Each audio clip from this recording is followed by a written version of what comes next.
Budget friendly, ganteng pula, suara nggak usah ditanya. Biar gak panjang lebar, bumper dulu.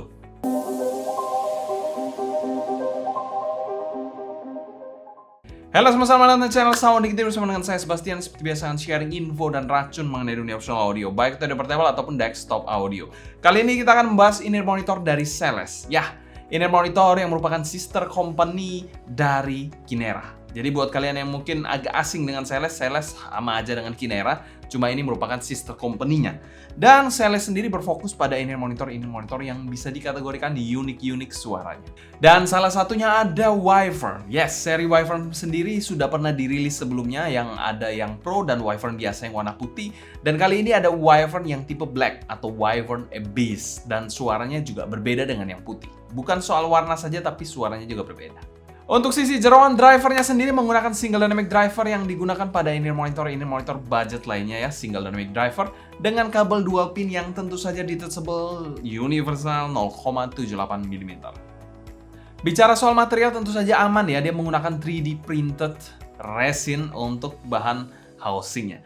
Untuk faceplate-nya juga nggak kalah ganteng di situ karena menggunakan bentuk atau sisik-sisik dari naga yang berwarna hitam, jadi keren banget, garang banget untuk faceplate-nya. Tapi tampilan garang aja tentu aja nggak penting kalau suaranya jadi suara Hello Kitty juga sih.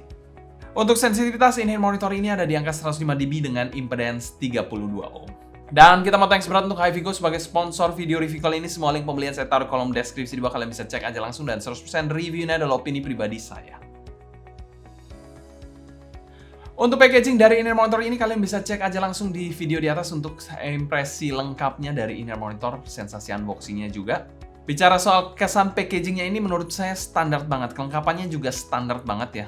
Ada in-ear monitor, cable, beberapa pasang ear tips, dan juga sebuah ya semacam pouch gini ya bukan pouch ya, plastik gitu ya. Di dalamnya ada in-ear monitor dan cable ya waktu itu dalam paket penjualannya. Ya, tapi masih bisa berguna lah, tapi kurang protektif aja menurut saya untuk ya plastik seperti ini sih.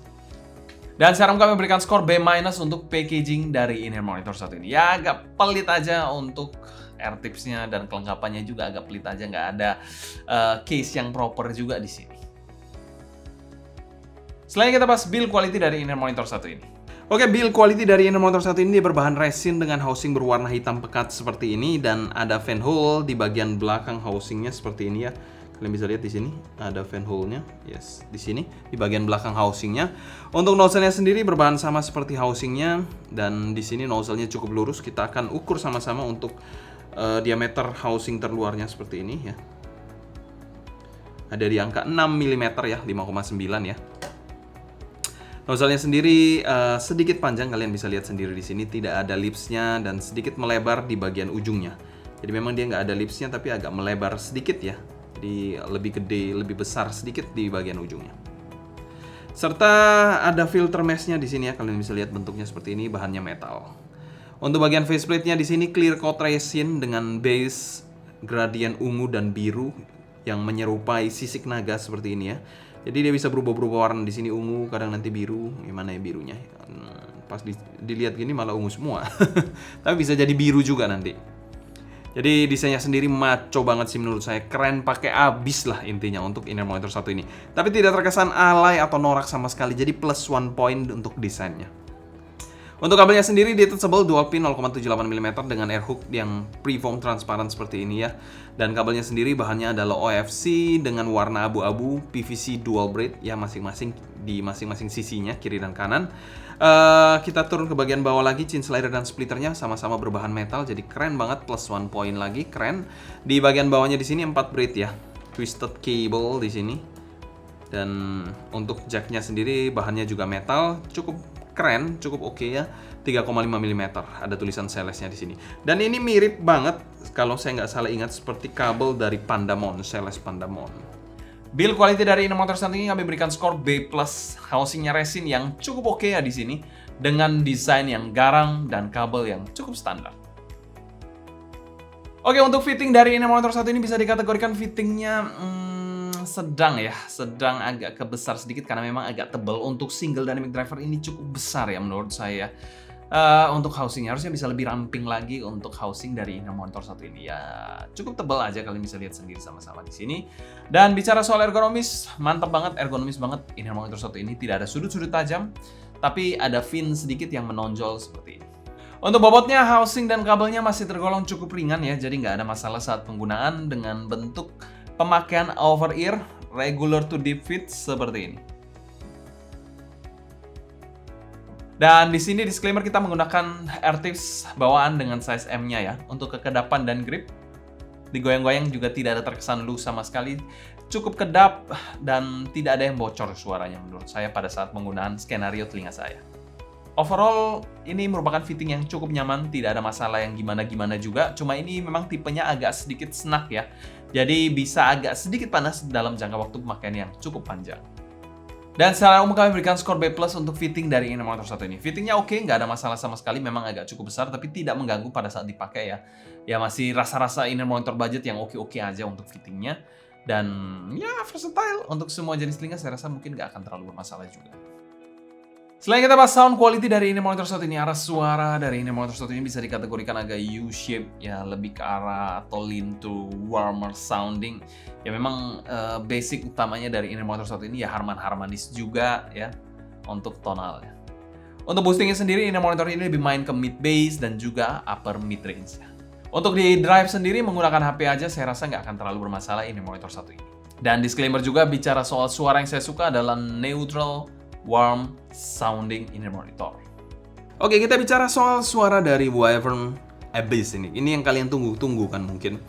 Bassnya di sini bisa dikategorikan cukup asik ya. Untuk teksturnya nice texture ya, khas dari dynamic driver. Impact-nya cukup terasa megah dengan punch yang pas menurut saya. Rambalnya di sini terasa banget getaran-getaran cintanya. Dan secara kuantitas sih bass yang cukup fun, hajar semua genre sih bisa saya rasa, terutama yang mainstream ya. Kalau kualitasnya sih somehow cukup good texture, sedikit bass bleed ya ke bagian lower mid-nya dan tidak terlalu detail banget untuk bassnya di sini. But overall bass yang cukup asik diajak dengerin lagu apa aja. Untuk bagian mid-nya di sini posisinya agak mundur ya. Male vokalnya agak sedikit kurang energi, artikulasinya terasa kurang clear dan terasa warmer dan sedikit tebal juga untuk suaranya. Tapi kekurangannya agak kurang lepas dan kurang energi di male vokalnya dan terlalu mundur juga suaranya. Dan pastinya suara ini kurang asik diajak macam-macam, contohnya buat metalan gak asik banget sih. Female-nya juga dipresentasikan dengan warmer body ya, tapi terkesan agresif. Lagu Adele di sini terasa cukup intens ya. Memang sih lebih clearer dari male vokalnya, tapi somehow terasa nggak terlalu nyaman aja menurut saya. Dan overall saya tidak enjoy sih suaranya di sini. Dan untuk shouting-nya sendiri di sini terasa pada volume normal sekalipun, jadi itu sangat-sangat mengganggu menurut saya. Selain itu presentasi instrumennya juga kurang lepas dan agak ketahan dikit ya menurut saya. Untuk bagian treble-nya ini rada smooth, dark gitu ya. Terdengar cering yang agak mendem. Buat yang sensitif tentunya aman banget, tapi buat yang cari detail tentunya akan kecewa berat juga di sini ya. Yang cari cering-cering juga akan kecewa berat. Dimana pada cymbal crash-nya ini tidak terasa teksturnya. Untuk violin-nya juga halus gesekannya, jadi kurang tekstur di situ ya. Dan overall detail dan airy-nya juga kurang banget sih di inner monitor satu ini ya. Ya benar-benar abyss ya. Hitam, black, pekat, lampu mati. Sibilansnya pada lagu Code Cool juga cukup aman, tapi di sini yaitu +1 di situ. Dan secara keseluruhan tonal dari Wyvern Abyss ini kami berikan skor B- untuk tonalnya. Mungkin ini adalah salah satu inner monitor Harman budget yang tidak terlalu berhasil sih menurut saya untuk tuningannya. Beberapa inner monitor budget Harman biasanya lebih oke sih, lebih pas aja suaranya.